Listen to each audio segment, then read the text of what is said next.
Buenos días, presidente. Carlos Manuel Juárez, del medio elefanteblanco.mx, aquí de Tampico, Tamaulipas, secretario, secretaria, gobernador.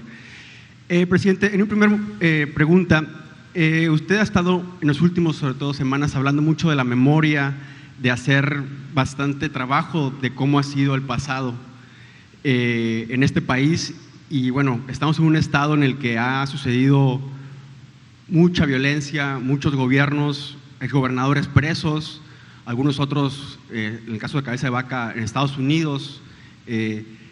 Pero lo que le quería preguntar específicamente respecto a la memoria es, en septiembre de 2018, cuando usted era presidente electo, hubo una reunión en el Centro Cultural Tlatelolco, en donde se reunió con, sobre todo, mujeres y hombres, familiares, víctimas de desaparición, de homicidios, de la violencia en el país, que como usted lo ha mencionado, inclusive el gobierno de Estados Unidos lo ha mencionado, fue un tema pues político del presidente Calderón, de García Luna y de todo el entramado de delincuencia organizada.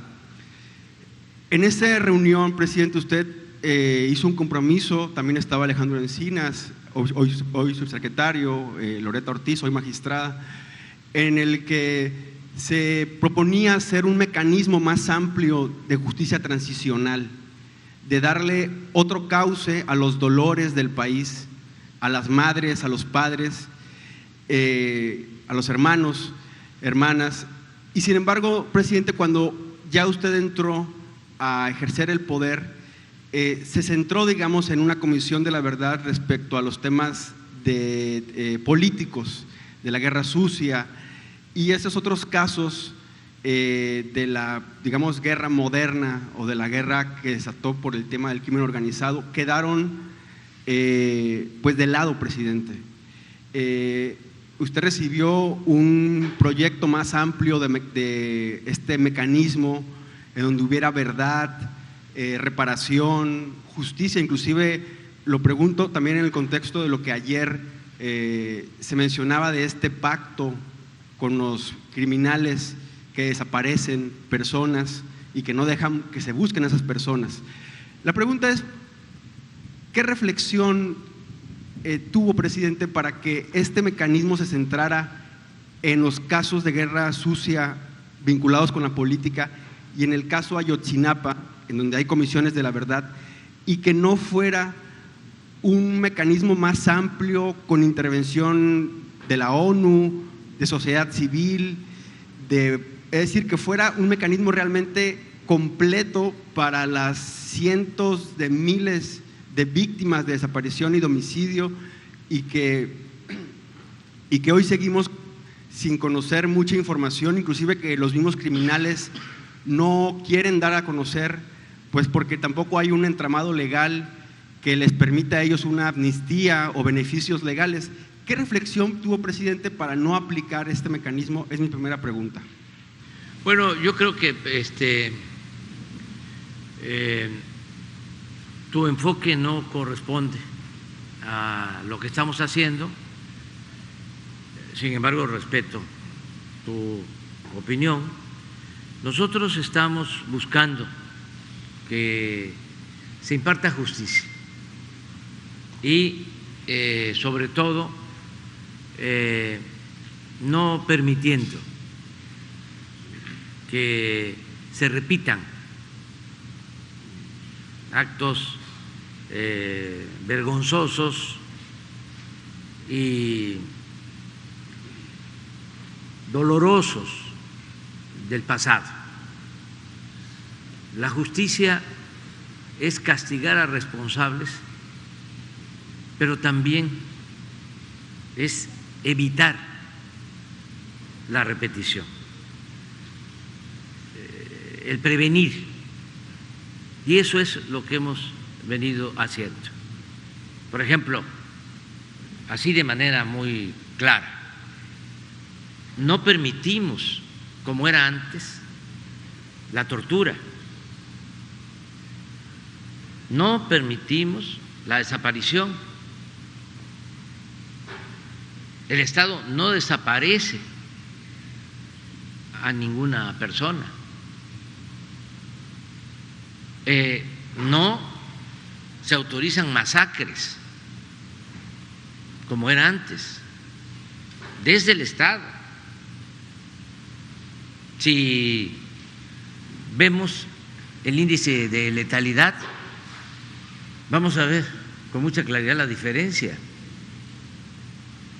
Antes eran más en los enfrentamientos los muertos que los heridos y detenidos. Ahí está. Esto es Calderón.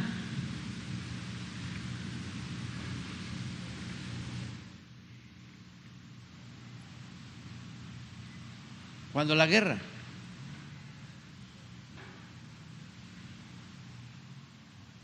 Mira los fallecidos en enfrentamientos.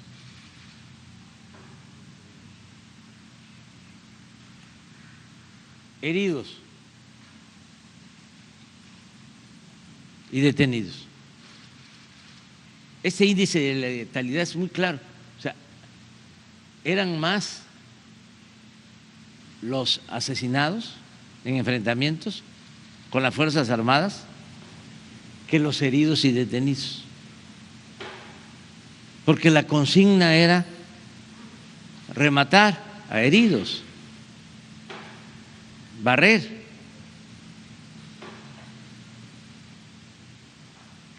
Y esto se mantuvo. Mira la diferencia con nosotros.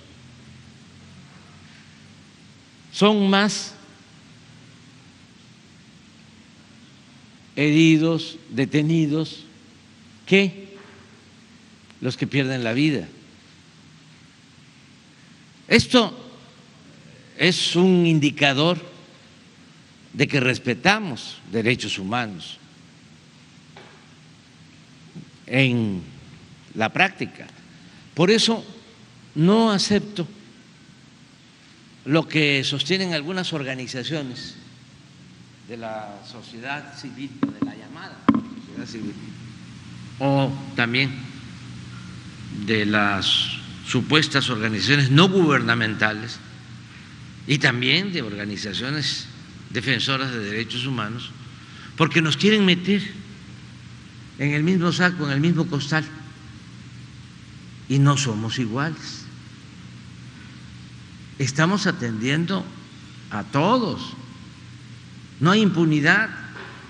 ¿Cómo vamos a ser iguales si ahora la secretaria de Seguridad es Rosa Isela Rodríguez y durante el gobierno de Calderón el secretario de Seguridad era García Luna?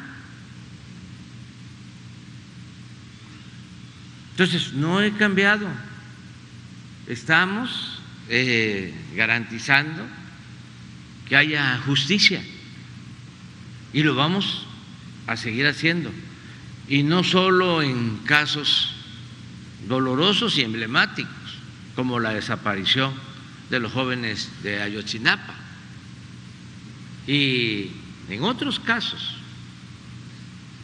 En general, siempre atendemos a familiares de las víctimas. Sin embargo, hay en esto y en casi todo lo que hacemos, porque estamos en un proceso de transformación, opositores. Le hacía yo el cuestionamiento a los de la Organización de Derechos Humanos del PRO, que sí, defendiendo derechos humanos, pero conviviendo al mismo tiempo con los gobiernos del PAN, con la derecha.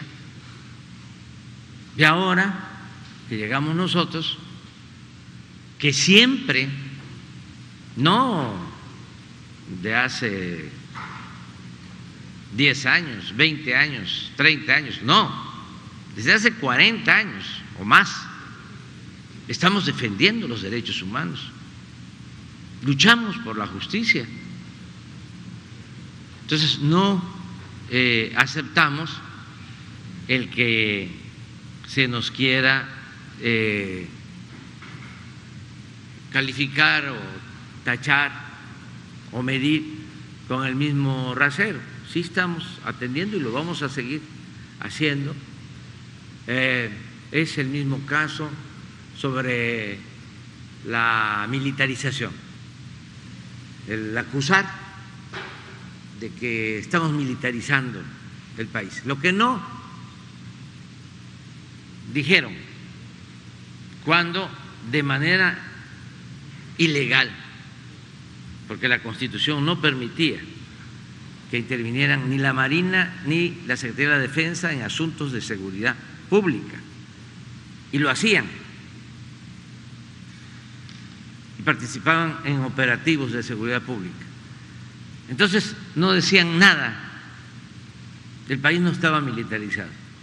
Apenas planteamos, mediante una reforma constitucional, utilizar a las Fuerzas Armadas por su profesionalismo, por el número de elementos, por su honestidad en muchos casos, porque son muy pocos los malos elementos de las Fuerzas Armadas y que además son castigados porque no hay impunidad para nadie.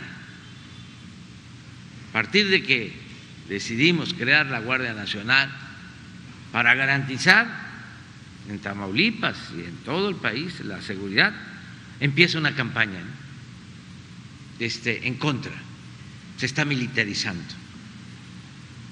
Es como escuchar a Denise Dresser o a Ciro Gómez Leiva, lo voy a volver a mencionar, dice que lo menciono mucho, pero es que es representativo, ni modo. López Dóriga, decir que polarizamos. No, politizamos. No hay propósito de polarizar. El propósito es nada más desenmascarar, porque nos tenían engañados, la prensa no informaba, los medios no informaban, con honrosas excepciones, manipulaban, y tampoco había democracia. La fachada era la democracia, pero en realidad era un gobierno oligarca, una presidencia oligarca. ¿Qué es eso? Es un gobierno al servicio de una minoría. La democracia es el gobierno del pueblo. Pues eso no existía. Entonces, tenemos que seguir avanzando, porque ahora nos dicen, qué barbaridad, el gobierno de ahora es el gobierno que tiene más homicidios. Sí, pero ¿por qué no pones la lámina de homicidios? Para que vean cómo nos dejaron del país. Porque esta es una mala herencia en seguridad, pero así nos dejaron salud, y así nos dejaron educación, y así nos dejaron todo.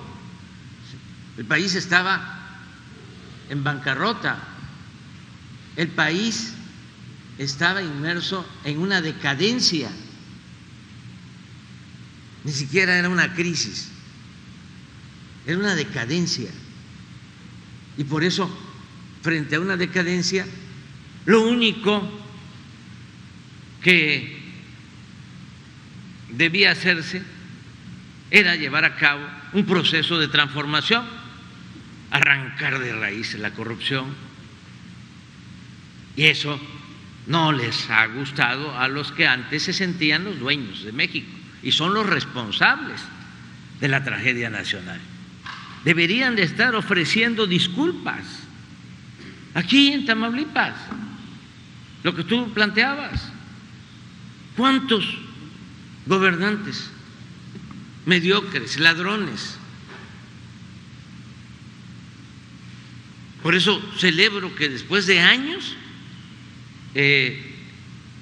los tamaulipecos, mujeres y hombres, hayan decidido tener un gobernador honesto, íntegro,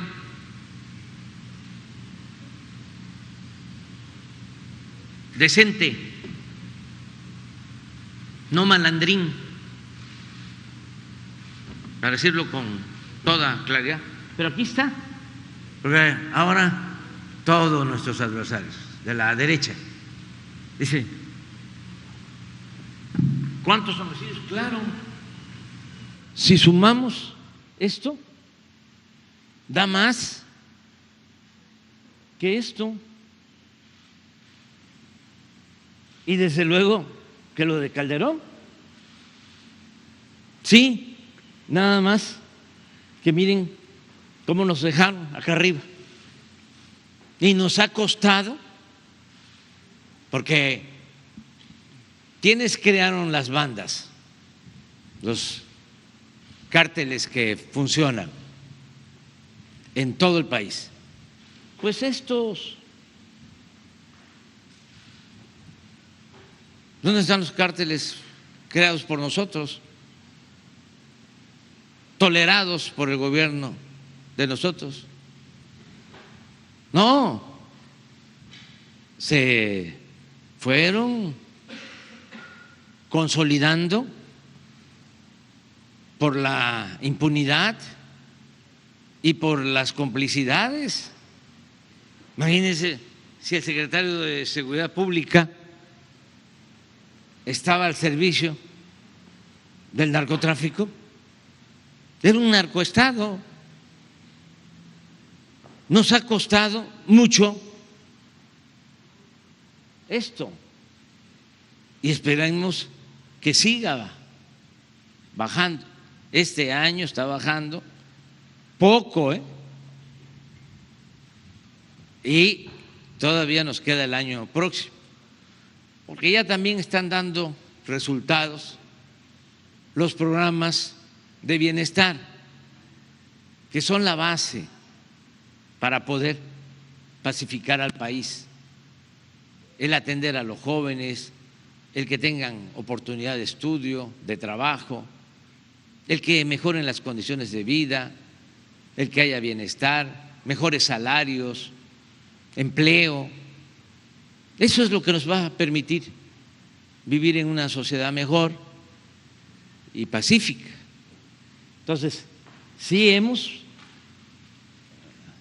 bajado el homicidio, que este es uno de los delitos en donde no hay prácticamente o muy poca cifra negra, porque sí se denuncia y sí se sabe lo que sucede. No es como la extorsión, como el secuestro, robos, que mucha gente no denuncia, pero en este caso sí refleja más la realidad. Yo espero que continúe bajando el homicidio. Claro, hablan ellos de homicidio, ¿no? Pero a ver, pon un secuestro.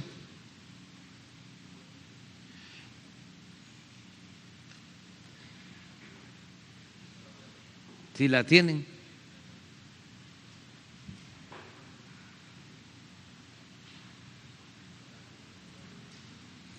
Aquí hemos logrado 61% menos. Pon robo de vehículo o robo en general o delitos del fuero federal en global, 50%. Y este también es un delito que se denuncia, donde hay menos cifra negra. Y delitos del fuero federal,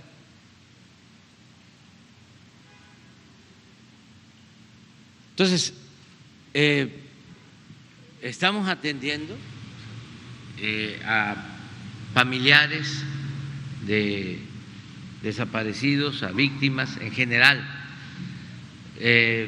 Rosa Isela está dedicada a eso, en Gobernación lo mismo. No hablan, por ejemplo, de que el presupuesto de Gobernación para la búsqueda de víctimas es el más alto en la historia, para la protección a familiares, a luchadores sociales, a periodistas. No les ha faltado recursos. Yo quiero que Alejandro Encinas informe sobre esto, porque sí estoy notando de que hay una campaña, y me dices la ONU y me dices la OEA, y no les creo ni a la ONU ni a la OEA, porque no actúan con justicia. Se los fui a decir a la OEA de que no han hecho nada para defender a los pobres del mundo, y tienen aparatos administrativos y muchísimos burócratas, claro, de pedigrí, porque ganan muchísimo dinero, pero no ven nada en violación de derechos humanos. ¿Dónde está la declaración de la ONU en contra de los desaparecidos en la época de García Luna? ¿Qué hacían? Y hay muchísimos funcionarios aquí en México de la ONU, de la OEA. Fíjense que el organismo de derechos humanos de la OEA lo llegó a manejar un senador que es un reverendo farsante, Álvarez y Casa. Y me consta de que es un simulador, porque cuando estábamos defendiendo los votos en el Zócalo y evitando la violencia, porque nos robaron la presidencia, de eso no hay duda. Calderón no ganó y la oligarquía lo impuso. Pues este señor estaba de presidente de la Comisión de Derechos Humanos en la Ciudad de México, y su recomendación fue en el sentido de que nos desalojaran. El presidente de Derechos Humanos de la Ciudad de México, que posteriormente, precisamente por esas ligas con el conservadurismo, con los reaccionarios de estas organizaciones no gubernamentales y supuestamente de defensa de derechos humanos, llegó a ser el secretario general de la Comisión de Derechos Humanos de la OEA. Pero les voy a dar un dato: acaban de hacer un desalojo en la Suprema Corte de gente que está protestando precisamente porque quieren justicia, y los jueces, magistrados, ministros protegen a los potentados, porque no es un poder dedicado a hacer justicia, sino a servir los intereses de una minoría. Entonces estaban ahí protestando y de repente llegan porros a golpear, a quitarle sus mantas a desalojarlos. Los papás de los niños, de los bebés que perdieron la vida en la guardería ABC, habían puesto unas cruces, a quitar las cruces. Puede ser que tengas ahí el Twitter que puso este pseudo defensor de derechos humanos, senador independiente, hace como una semana fue, ¿no? El domingo. Entonces, tienes razón, o sea, tenemos que seguir avanzando, pero sí estamos trabajando en ese propósito.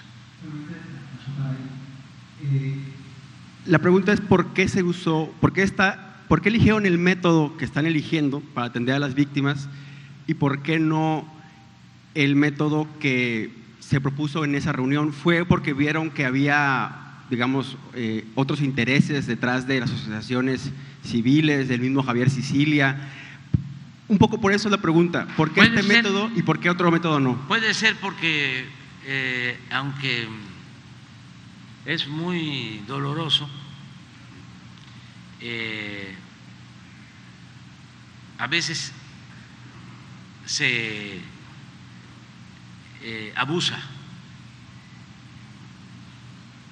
de estos actos, o mejor dicho, se utilizan estos actos con propósitos mercantiles, y se tiene que cuidar que el presupuesto llegue a los que realmente lo necesitan.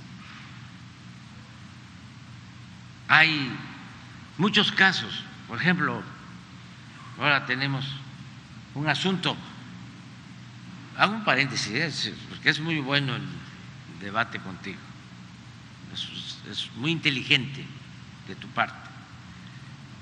Hago un paréntesis para comentar. Ya habíamos llegado a un acuerdo con los trabajadores de Mexicana que fueron despedidos y la mayoría, creo que son como 6,000 trabajadores despedidos, habían aceptado vender su marca, aunque hay procesos judiciales.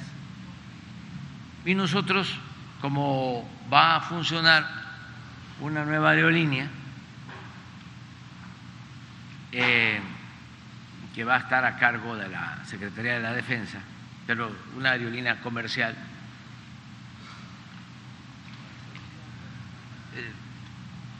hablamos de que comprábamos la marca y se iba a llamar la aerolínea, todavía no lo descartamos, Mexicana de Aviación, porque era un emblema que por las privatizaciones y por la corrupción, porque Fox le entregó a Gastón Azcárraga la concesión, Fox entregó Mexicana y Calderón entregó Aeroméxico. Y en los dos casos fue para pagar favores políticos durante la campaña o las campañas de uno y del otro. Entonces México se quedó sin una aerolínea pública porque eran de la nación. Entonces ya se había llegado al acuerdo, todos, la mayoría. Estoy hablando de mayoría del 95% que aceptan, porque pues se iba a distribuir ese recurso entre ellos y hay gente mayor y le iba a tocar algo o les puede tocar algo. Se hizo un avalúo y no sé, se estableció un precio por la marca y luego 3 edificios y juntaban pues una cantidad. Nosotros, más que por la marca, lo que también buscábamos es ayudar en algo a estos trabajadores que fueron víctimas de una gran injusticia. Bueno, aparecen dos abogados de repente y en Campana mal aconsejan a 50, 100, 200 y meten amparos. Y entonces ellos están pidiendo dinero, más dinero para ellos, porque estos dos abogados les dicen no acepten ese trato, les toca más. Entonces yo quiero aprovechar, porque no voy a mencionar los nombres de esos dos abogados, quiero aprovechar para decirles que nos ayuden, porque van a perjudicar a miles de trabajadores. Que ayuden, que contribuyan, porque lo que van a recibir los trabajadores de Mexicana ya en una asamblea de ellos, tanto de activos y de jubilados, llegaron al acuerdo de distribuirlo de manera equitativa,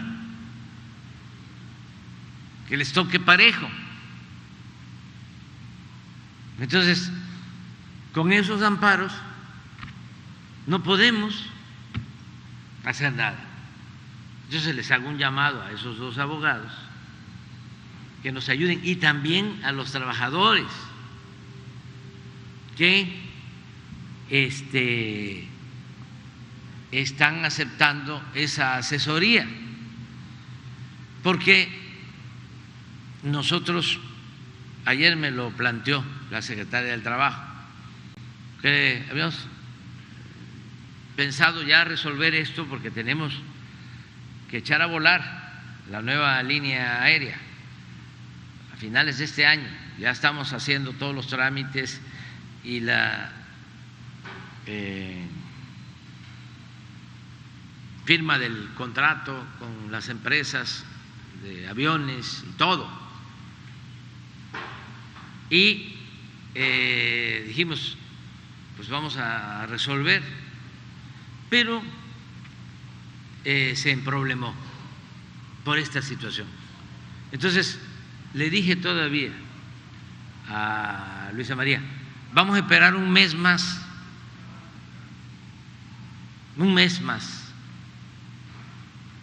ojalá y se desistan de la denuncia, y también a los trabajadores, porque si ellos no se desisten de la denuncia y los abogados dicen no, porque vamos a ganar y nos van a tener que dar lo que pedimos, pues están en un error, porque ni van a recibir ellos nada, ni la mayoría de los trabajadores, porque ya nosotros tendremos que ver cómo registramos una marca para que empiece a volar la línea aérea. Ahí cierro el paréntesis para decir, muchas veces hay abogados, gestores, asesores que tienen una visión de las cosas, ¿no? Y no dejan de cobrar. No es en todos los casos. Hay mucha gente de organizaciones sociales honesta, pero también hay vivales en derechos humanos, en el ambientalismo. Hay pseudos ambientalistas. Hace como un mes los conozco muy bien. Había un problema en algún lugar, ya saben ellos a qué me refiero. y le pregunté a la empresa, oye, ¿cómo resolviste el problema ambiental? Porque no le permitían construir. Y se empezó a reír. O sea, maició al ambientalista, al pseudoambientalista. Y así hay como arroz,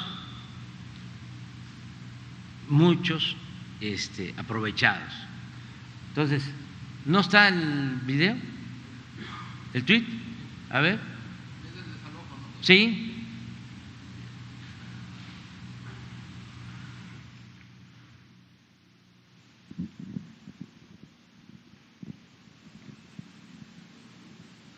Miren lo que escribió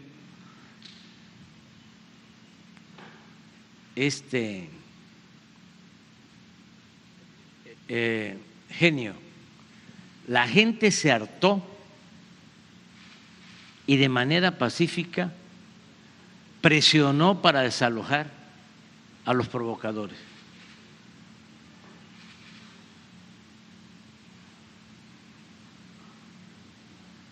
Y entonces apareció la Ciudad de México para proteger a los provocadores. O sea, que llegó la policía para protegerlos. Este fue director de Derechos Humanos de la OEA. Por eso siempre me gusta escuchar la canción de Carlos Puebla, esa que dice: ¿cómo no me voy a reír de la OEA? Que es una cosa tan fea que causa risa. Ahí se las recomiendo. Presidente, y una segunda pregunta. Ahora que viene que vino al sur, justo ahora se cumple el bicentenario de Tampico. Usted conoce la ciudad, ayer lo decían, una ciudad que tiene, digamos, contrastes, ¿no? Por ejemplo, hay una estatua de Porfirio Díaz en la Plaza de la Libertad, en un balcón de un edificio, y por otro lado tiene pues personas ilustres como Esther Chapa Tijerina, como el mismo, bueno, que se le identifica como de aquí, su comandante Marco Rafael Sebastián Guillén Vicente. En fin, tiene una historia amplia en el tema de las luchas obreras y también por las libertarias. La pregunta específica, y ahora lo relaciono con lo que dice de los pseudoambientalistas y todo, en este bicentenario, un grupo empresarial otra vez viene a Tampico a querer poner un hotel y un acuario en la Laguna del Carpintero, que usted la conoce también. Y traigo una carta de un grupo de ciudadanos a los cuales, bueno, el medio en el que yo trabajo, Elefante Blanco, podemos dar fe que han estado durante 15, 20 años peleando porque en la Laguna del Carpintero no se construya, que hay más territorio, hay mangle. Inclusive hubo una sentencia que en 2015, 2016 emitió la Corte protegiendo el manglar de la Laguna del Carpintero. Otra vez vienen a querer construir, es un proyecto que el alcalde Jesús Nader lo está proponiendo, inclusive lo comentó ya con el señor gobernador.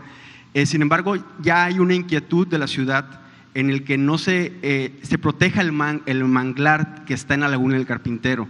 Le comento que en 2007 ya un alcalde, Fernando Azcárraga, quiso poner ahí un centro comercial, un desarrollo económico que iba a tirar el mangle. En 2012, la exalcaldesa Magdalena Peraza Guerra quiso poner igual un parque, taló el mangle sin permiso, la Semarnat y la Profepa le pararon el proyecto, pero ahora está el miedo de que otra vez se quiera poner un hotel en este sitio. Yo sé que usted ha estado muy al pendiente de la protección del medio ambiente, inclusive ayer hablaba el tema del agua, y este sitio, la Laguna del Carpintero, engloba muchos aspectos naturales de la ciudad, inclusive el resistir a los ciclones, más allá de que luego algunos dicen que son los ovnis que protegen los ciclones, pero sé que también es como apresurado darle una postura, pedirle una postura a usted, tal vez se acaba de enterar, pero no sé si quisiera el señor gobernador mencionar qué es lo que le comentaron. La población lo que está pidiendo es que se le informe sobre este proyecto para que, consensuado con la población, se sepa si conviene o no conviene poner un hotel en ese sitio específicamente. Le hago entrega la carta a través de, yo sé que de Jesús, pero bueno, le quería mencionar este hecho. Está bien. ¿Quieres contestar?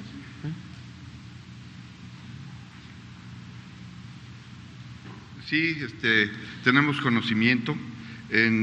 También mencionar que también pues la Laguna del Carpintero ha sido sujeta de una recuperación desde su saneamiento en los años 80, que antes era ahí la descarga de todas las aguas negras de la zona conurbada, y que a la vez ha tenido también todo un proceso de cuidado de los gobiernos federales y estatales para ir mejorando este espacio público y recreativo importante del corazón aquí de la ciudad de Tampico, y que también ha tenido el cuidado y la atención que se debe, como fue el saneamiento, que, como repito, antes era donde se depositaban todas las aguas negras y estaba en otras condiciones totalmente distintas. Conozco el proyecto, creo que es un gran proyecto que daría una proyección turística y una vocación de trabajo, de economía, de generación de empleos para Tampico. Como sabemos, la situación de las fuentes de trabajo en Tampico son principalmente servicios. El puerto de Tampico, su actividad va yendo paulatinamente cada vez más a la baja con el aumento que se da en el puerto de Altamira, y se buscan alternativas de empleo y bien remunerado. En esta circunstancia es un proyecto que no toca ninguna de las zonas de reserva del Mangle, aunque de todos modos se están haciendo los estudios del impacto ambiental. Si conoces muy bien tú esta zona, ahí en la área donde está el Centro Cultural y el Poliforum, hay una área de reserva territorial en donde al frente se tienen más o menos 3 hectáreas que están totalmente despejadas, no hay ninguna presencia de magle en esa zona. Aún así se va a hacer la circunstancia del impacto ambiental, y de acuerdo con las circunstancias que tengamos en esta ponderación se harán las condiciones para hacer el mejor proyecto o propuesta ejecutiva en algún momento dado, en el que están participando también empresarios y ciudadanos aquí de Tampico integrados al conocimiento de este proyecto. Y comentarte que también dentro del puerto de Altamira, en este gran desarrollo del sur de nuestra entidad, hay una reserva territorial importante dentro del puerto por parte del gobierno del estado, donde están las salinas, ¿verdad?, que tienen una vocación histórica de la época de los huastecos, que están ahí estas salinas, y que se veía comercio incluso con todo el área del altiplano mexicano, y que ahí también está teniéndose ya un vivero de mangle para repoblar toda la costa tamaulipeca en un proyecto muy importante también para desarrollar la apicultura. Así es que estamos buscando integrar en forma completa todo este desarrollo y protección ecológica, como bien señalas. ¿Del teatro va a ser el hotel? No, al frente, en la entrada, donde está el estacionamiento, toda la plancha del estacionamiento, viéndolo de frente a mano derecha, ahí es donde está una superficie de 3 hectáreas, que es donde se plantea poder desarrollar el proyecto y que está totalmente despejada. Gracias. A ver, vamos.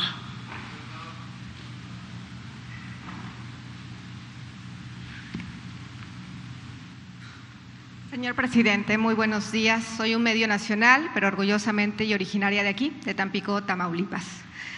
Antes de iniciar mi intervención, quiero enviarle un agradecimiento. Cuando yo inicié en las mañaneras, ya hace pues un mes prácticamente, un poquito más, no tuve la oportunidad de preguntar, mas sin embargo me dio pues línea para que pudiera entregar al señor Jesús Ramírez pues una solicitud que se tenía aquí en Tamaulipas. Por el tema de la pandemia, el caso del Fobiste tenía detenidos la liberación de escrituras, se estaban cobrando una vez ya finiquitados los créditos hipotecarios de algunas personas, y hoy quiero decirle que ya se solucionó, ya liberaron, ya están poniendo atención, y específicamente al vocal ejecutivo del Fobiste, César Buenrostro Moreno, agradecemos la atención que se tuvo para esas personas que tenían que trasladarse de algunos municipios a la capital, que era Ciudad Victoria, y en ese sentido pues hago hacer llegar este agradecimiento. Ok. Mi primera pregunta: las familias, o al menos 100 familias, están solicitando regularizar el ejido Francisco I. Madero en González. En el año 2018 firmó un decreto en donde pues estaban haciendo esa solicitud. Este decreto fue firmado por usted.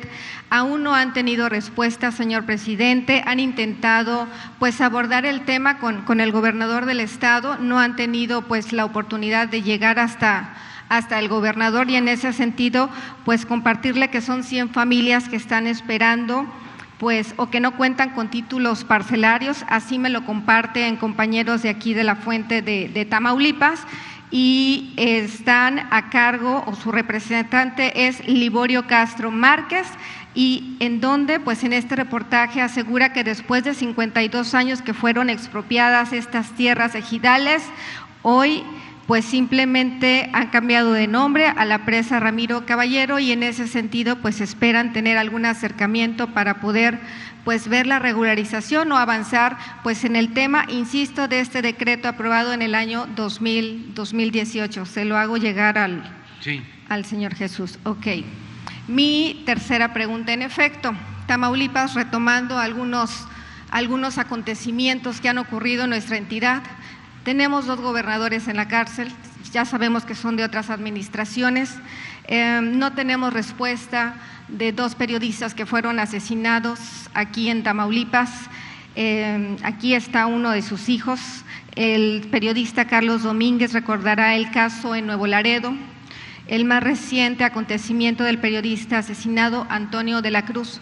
Tampoco tenemos pues respuesta, presidente. Quiero compartirle que además el tema migratorio o el tema de los migrantes también en San Fernando han sido sucesos que han lastimado y lacerado a Tamaulipas.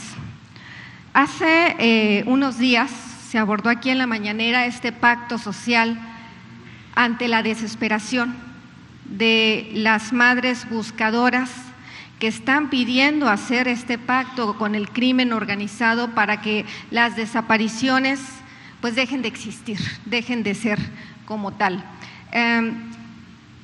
Hace algunos días compareció, aquí tenemos aparte del Gabinete de Seguridad, en el Senado de la República, y presentaron este primer informe.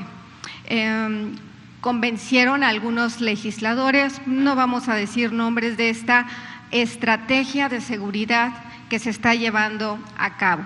Mi pregunta concreta es, presidente, ¿ha terminado ya su reunión con el Gabinete de Seguridad? ¿Cómo encuentra Tamaulipas? ¿Cómo encuentra Tamaulipas en el tema de seguridad en estos momentos? Y al saber que se va a aprobar más presupuesto para el tema de seguridad el próximo año, en ese sentido, ¿qué tiene que decir a la gente de Tamaulipas?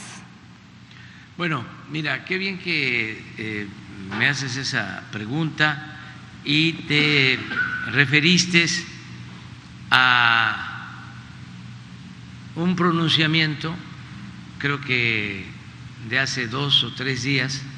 Una compañera me preguntó, una compañera periodista me preguntó que cómo veía, palabras más, palabras menos, que madres buscadoras de desaparecidos planteaban que se enviara un mensaje de tregua a la delincuencia para que cesara la violencia.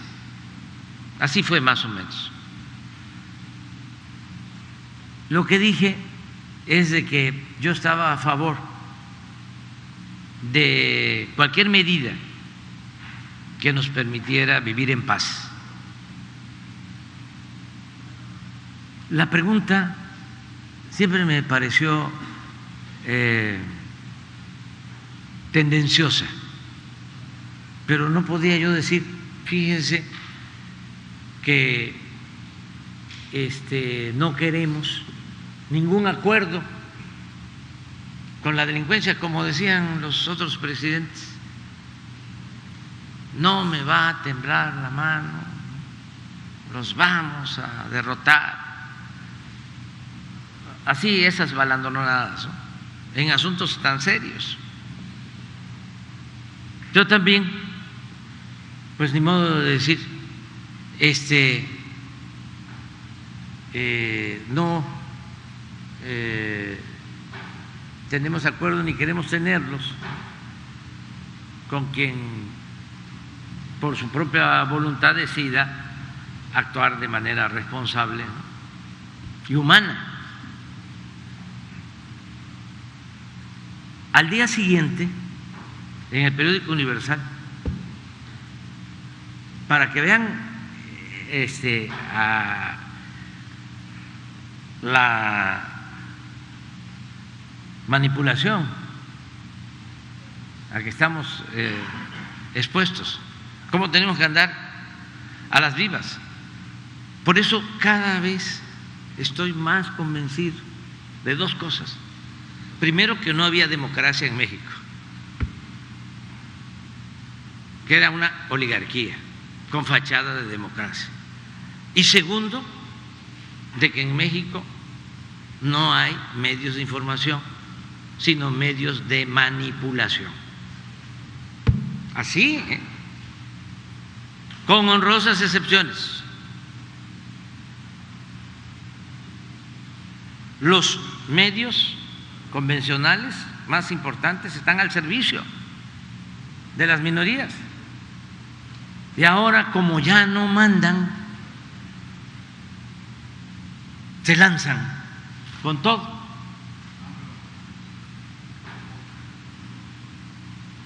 Miren el Universal. Y si leen la nota, van a encontrar que dice, como ya no pueden, ya se rindieron, y ahora buscan desesperadamente pactar. Son unos canallas. Sí, lo han de haber repetido todos. Todos. Sí, hasta la prensa internacional, claro, el New York Times, el Washington Post, el Wall Street Journal, El País y todos. Pero de aquí surge la pregunta, con jiribilla. Ahora sí que hablando en términos de béisbol, era una pelota enjabonada, una moña.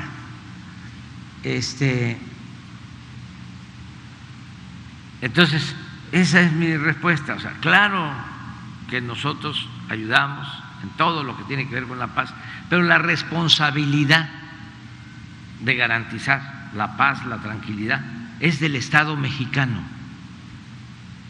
Y no podemos renunciar a eso. El error, entre otros que cometieron en la pasada administración, fue permitir la creación de grupos de autodefensas. Imagínense eso. Si la responsabilidad de garantizar la paz y la tranquilidad es del Estado, no podemos incumplir nuestra responsabilidad. Entonces, aclaro eso y vamos a seguir apoyando a las madres que están buscando a sus hijos, a los familiares que están buscando a personas desaparecidas, pero es nuestra responsabilidad y no hay en puerta ningún otro plan. Pero la compañera, desde que me hizo la pregunta, yo dije, trae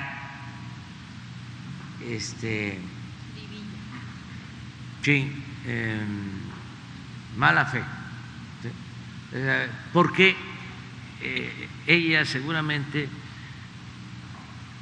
pues es del bloque conservador o simpatiza con el bloque conservador, que tampoco es ningún delito. No es ningún delito, pues somos libres, pero de eso a manipular hay una gran diferencia. Entonces, te comento esta situación y me preguntas así, de manera concreta, ¿cómo veo Tamaulipas en materia de seguridad hoy? Mejor que cuando estaba el gobernador que salió. Mucho mejor. Además, como siempre me gusta presentar pruebas, a ver si me consiguen una lámina que presentó hoy el gobernador y que tiene que ver con la información nuestra sobre homicidios en Tamaulipas.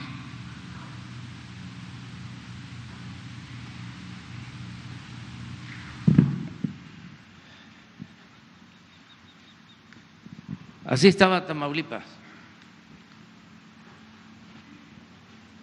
Este es el 18. Aquí entramos nosotros, en homicidios. Estos son datos oficiales. Si ustedes se dieron cuenta del informe del secretario de Marina, del almirante Ojeda, mientras la Policía Estatal cuenta con un poco más de 3,000 elementos, las fuerzas federales en Tamaulipas son de alrededor de 10,000 elementos. A ver si ponemos, pero primero esto. Así es el comportamiento desde que entramos al gobierno. Y esto es lo que corresponde al doctor en homicidios. Y es importante que me preguntes porque mucha gente, como ahora el exgobernador quiere ser candidato a la presidencia, está ya, pues también es su derecho, ¿no? Haciendo campaña. Entonces, empecé a leer, pues yo soy, entre otras cosas, mirón profesional, empecé a notar en los medios en Tamaulipas y a nivel nacional en las redes de que se hablaba de que estaban mejor con el pasado gobierno y me llamó la atención porque me enteré, lo pueden ustedes constatar, como una campaña. Y yo creo que esa percepción, acuérdense cuál es la técnica principal del periodismo tendencioso. Una mentira que se repite muchas veces puede convertirse en verdad. Esto viene desde antes de Goebbels, se le atribuye a Goebbels, al de propaganda de Hitler, pero no, siempre se ha usado eso. Entonces empezaron con una campaña así y seguramente la gente de Tamaulipas debe estar pensando, sí, desde que entró el doctor, también que estábamos. Ay, nanita. Entonces, por tu pregunta, ¿cómo estamos? Yo le tengo confianza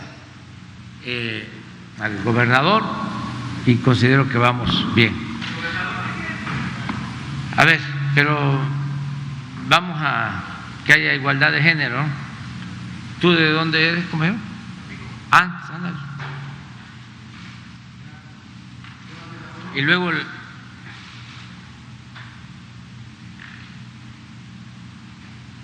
Buenos días a todos. David Castellanos, presidente de aquí de Tampico, Tamaulipas. Hace 2 años la zona sur, la población se vio afectada por la intromisión de agua salobre. Los campos fueron afectados, el hato ganadero igual, la industria en crisis por lo mismo. No es falso, pero tampoco es verdadero lo que dice el ingeniero Quiroga, titular de la Comisión Estatal de Aguas. El sistema lagunario, la infraestructura ocupa de inversión y no de esas pequeñas tapones que le han dado. Si se conjugan otra vez las cosas, la falta de agua más el consumo diario del vital líquido, va a estar nuevamente la población en una crisis como la que se experimentaron hace 2 años. ¿Hay algún proyecto en particular para el sistema lagunario del río Temesí que abastece la zona norte de Veracruz, que abastece el sur de Tamaulipas y que podría darle la oportunidad de llevar agua incluso a la zona metropolitana de Monterrey? ¿Dejará su marca fuerte la cuarta transformación en ese sistema lagunario? Esa es la primera, señor presidente. Sí, hay un proyecto que está promoviendo el gobernador que nosotros vamos a apoyar. No sabemos, o mejor dicho, va a ser muy difícil que se termine en el tiempo que nosotros estemos cumpliendo nuestra función, o sea, ya se nos termina el tiempo, pero sí estamos iniciando algunos proyectos que pueden llevarse más tiempo y dejarlos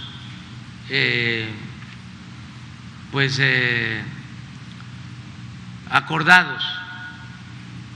Por ejemplo, hoy vamos a estar en Altamira viendo lo de una planta de licuefacción. No se va a terminar posiblemente, ojalá y sí, en el tiempo que nosotros estemos, pero ya se va a iniciar. Está el compromiso también de crear una planta de fertilizantes en Tamaulipas, y es muy probable que quede establecido el acuerdo. Va a producir el fertilizante la planta ya cuando no estemos nosotros, pero esto es de utilidad. Y lo mismo en el caso del agua. Hay un proyecto que se está analizando para abastecer de agua esta región. Existe un proyecto, se está analizando con ese propósito. Ya ahorita nos dio una cátedra de la historia y de quienes forjaron los cárteles de la droga. La zona metropolitana del sur de Tamaulipas experimenta una situación completamente distinta a la del norte del estado. ¿Se mantendrán las cosas como están hasta hoy o habrá algún ajuste en particular en esta región, presidente? ¿En qué sentido? En el tema de la seguridad, hay mucho temor sobre la intromisión o la llegada de un nuevo cártel y una disputa. Nosotros combatimos por parejo a quienes se dedican a la delincuencia. Uno de los errores garrafales, y los errores en política suelen ser como crímenes, fue el proteger a unos y perseguir a otros. Si no hay autoridad, si no se pinta bien la raya entre delincuencia y autoridad, no se avanza. Ningún pacto con ningún grupo. Ahora con el caso de García Luna, las declaraciones de un testigo, en el sentido de que los vestían de lafi a los delincuentes de una banda protegida para ir con esos delincuentes vestidos de policía a combatir a otra banda. Y es de leyenda para novela policíaca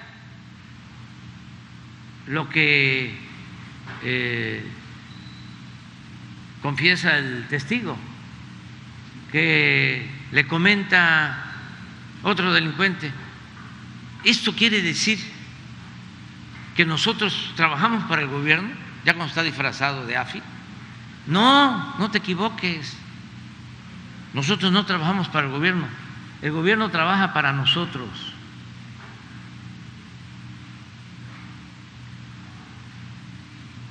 Eso no. Es castigar por parejo a quien actúa en la ilegalidad y quien apuesta a la violencia. Y hago un llamado a todo el pueblo de Tamaulipas, que es un pueblo bueno, que es un pueblo trabajador, para que nos ayuden en la pacificación, porque ayuda mucho la gente, el pueblo, las familias. ¿Saben dónde vamos ganando a la delincuencia? En que les estamos quitando a los jóvenes, que ya no los pueden enganchar, porque los jóvenes tienen becas y tienen el programa Jóvenes Construyendo el Futuro, que les permite tener empleos, que les permite tener un salario mínimo, que como ahora el salario ha aumentado ya no es poca cosa. Es que no tengan semilleros, que no haya jóvenes sin futuro o que caigan en la frustración, sino que vamos todos juntos, y en eso nos ayuda mucho la familia, nos ayuda mucho la gente, todos. Todavía no tenemos el último reporte, pero ya en las detenciones que se están haciendo, diariamente se detienen en promedio, Rosa Isela, ¿cuántos detenidos en el país? 1.500, 2.000 diarios detenidos.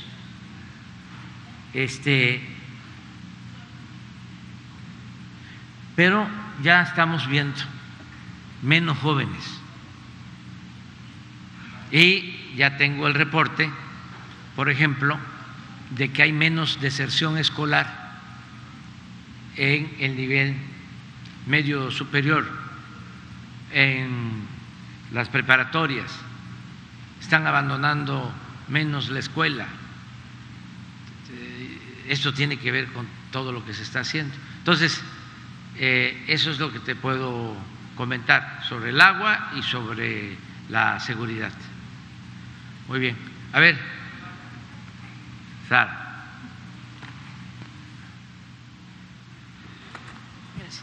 Gracias, presidente. Pues preguntarle del acuerdo que se llegó con Grupo México, si nos pudiera dar los detalles. Ya, como se dice en el periodismo, ya hubo un adelanto. Ayer se llegó a un acuerdo, informo al pueblo de México, con la empresa del señor Germán Larrea, Grupo México, porque se decidió, de conformidad con un decreto, recuperar para la nación un tramo de la vía del ferrocarril del sureste, en el istmo de Tehuantepec.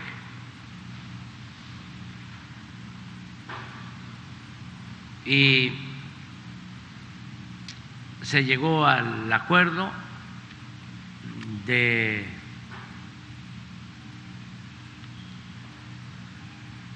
entregar voluntariamente este tramo de concesión, que es estratégico porque es el istmo. Hoy, que es el Día de la Marina, voy a hablar de lo estratégico del puerto de Tampico, siempre, sobre todo antes de la expropiación petrolera, porque era amenaza tras amenaza de que nos iban a invadir por el petróleo, porque no querían que se recuperara el petróleo, que es del pueblo y es de la nación. Entonces las empresas petroleras extranjeras tenían el control de toda esta región del Golfo. Incluso se llegó a hablar de una intervención para crear la República del Golfo por los intereses. No olvidemos que aquí cerca se perforó el primer pozo petrolero en Ébano, 1901, una compañía extranjera. Y Tampico era un puerto, y sigue siendo, importantísimo, estratégico. Lo mismo el istmo de Tehuantepec. Imagínense la franja más angosta de nuestro país para comunicar el Pacífico con el Atlántico, el Pacífico con el Golfo. Desde hace siglos es ambicionada esa franja.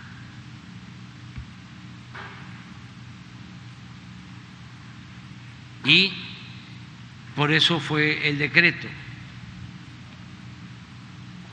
para considerar zona de seguridad nacional y de utilidad pública. Y eso fue lo que llevó a la recuperación de este tramo, porque prácticamente ya toda la vía del sureste está recuperada, ya es de la nación, pero faltaba este tramo de 120, 140 kilómetros, y ya se llegó a un arreglo, se hizo un avalúo, van a regresar la concesión, y en el tramo de el istmo hacia Veracruz se amplía la concesión a 8 años. No se paga, sino se les amplía 8 años su concesión por ceder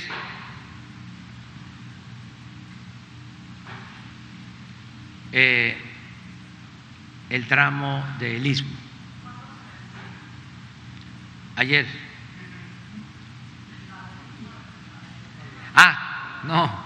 Ayer era el último día para poder llegar al acuerdo. ¿Cuándo se vencía?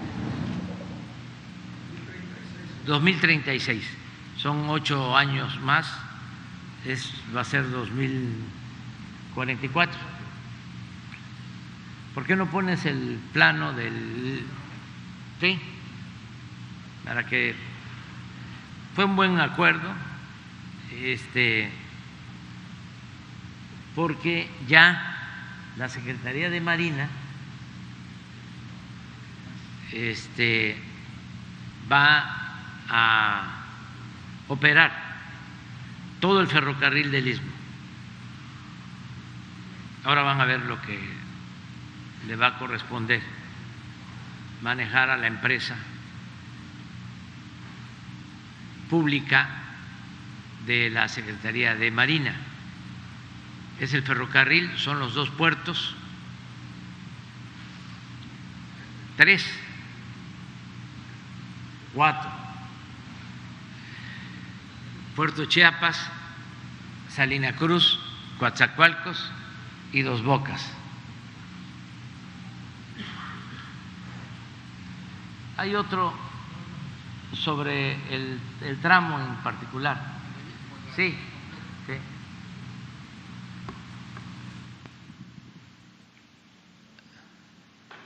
Sí. Este era el tramo.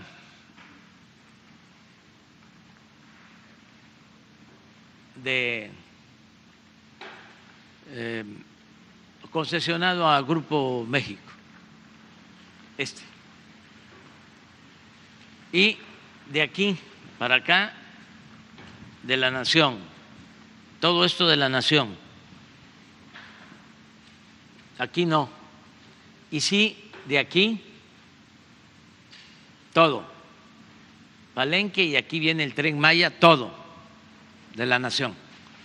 Era esto.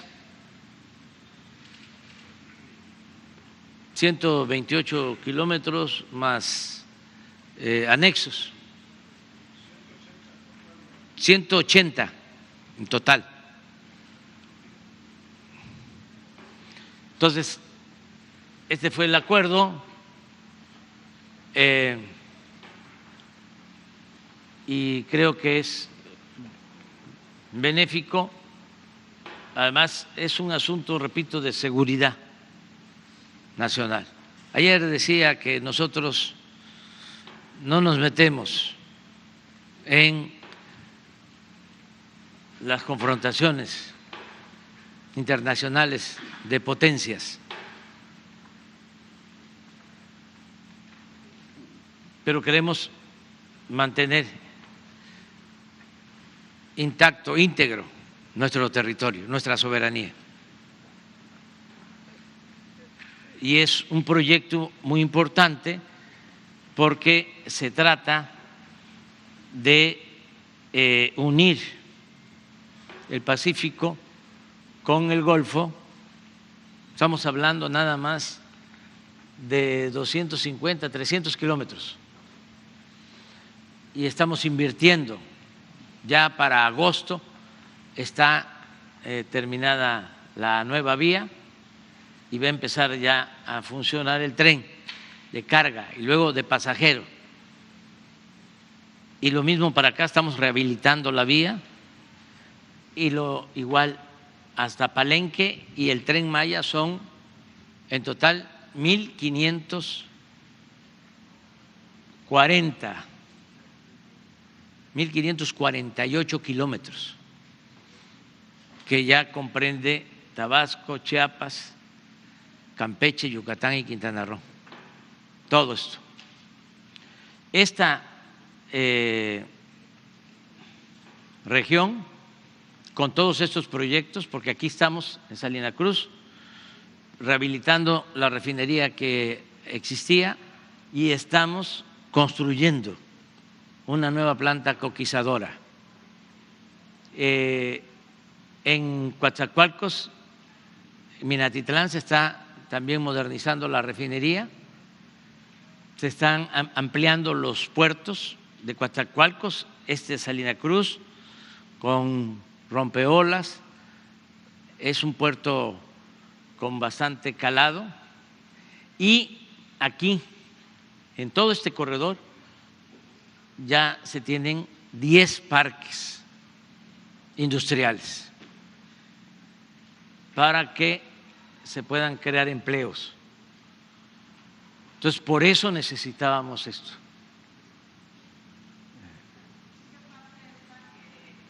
La que se amplía la concesión de Coatzacoalcos a Veracruz. De Medias Aguas, este es el cruce, aquí va a Veracruz.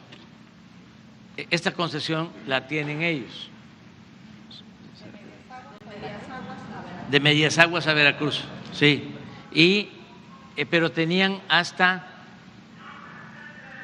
Coatzacoalcos. A ver, esta es, sí, pero está claro también el otro. Entonces, ellos tenían hasta acá. Entonces, esta parte es lo que están devolviendo, que es la que tiene que ver con el Istmo, que es Medias Aguas. Esto que se llama Medias Aguas, este pueblo, es un cruce. De aquí para acá va el tren a Salina Cruz, es todo el Istmo. Y de aquí para acá es Veracruz.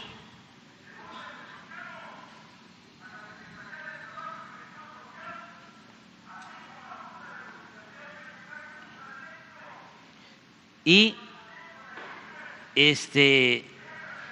ya también para acá todo es el Tren Maya, todo ya es de la nación. Es todo lo que es el ferrocarril del sureste, la concesión que ellos tienen. No tienen otras, es nada más lo que se conoce como ferrocarril del sureste, básicamente. ¿Y cómo quedó el tema de las cuotas de derecho de paso? No sé si van a hacer público el acuerdo. Se les otorga derecho de paso, nada más que tienen que pagar una cuota a la empresa de Marina. A ver, explícalo. Sí, todo. Se pidió, como dice el presidente, se pidió una opinión de valor al INDAVIN, que fue la base del acuerdo. El INDAVIN determinó que era un total de 836.894.000 pesos. Se dividió entre el precio original del tramo concesionado, se actualizó con el índice inflacionario por el número de años transcurridos, y esa cantidad se tradujo en la extensión del periodo de vigencia de 8 años.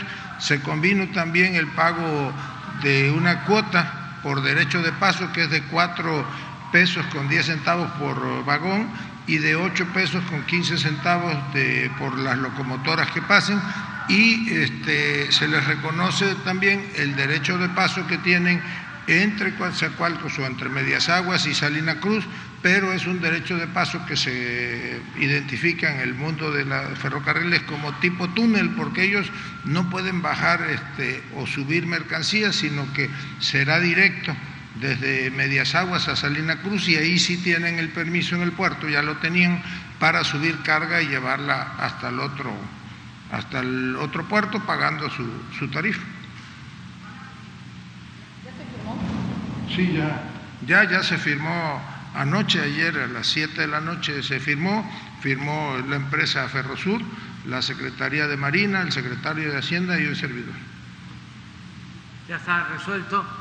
Y también aprovecho para informar que ya que se creó la mesa para ver estos asuntos pendientes, se logró también que la empresa en otra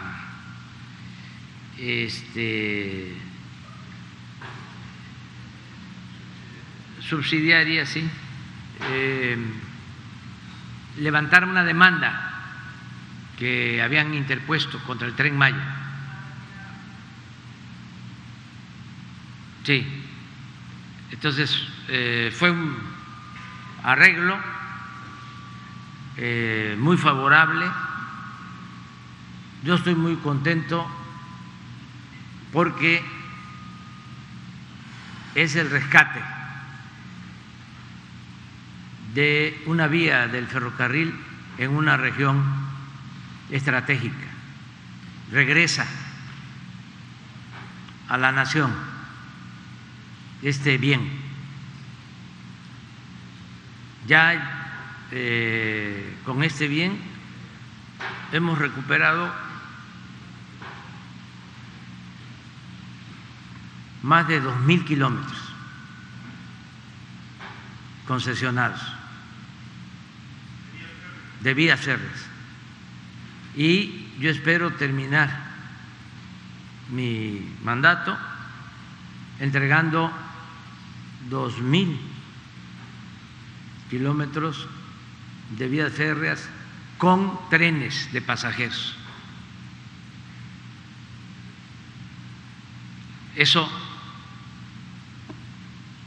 pues no se veía desde hacía mucho tiempo, desde que se tomó la mala decisión de privatizar los ferrocarriles, que los entregó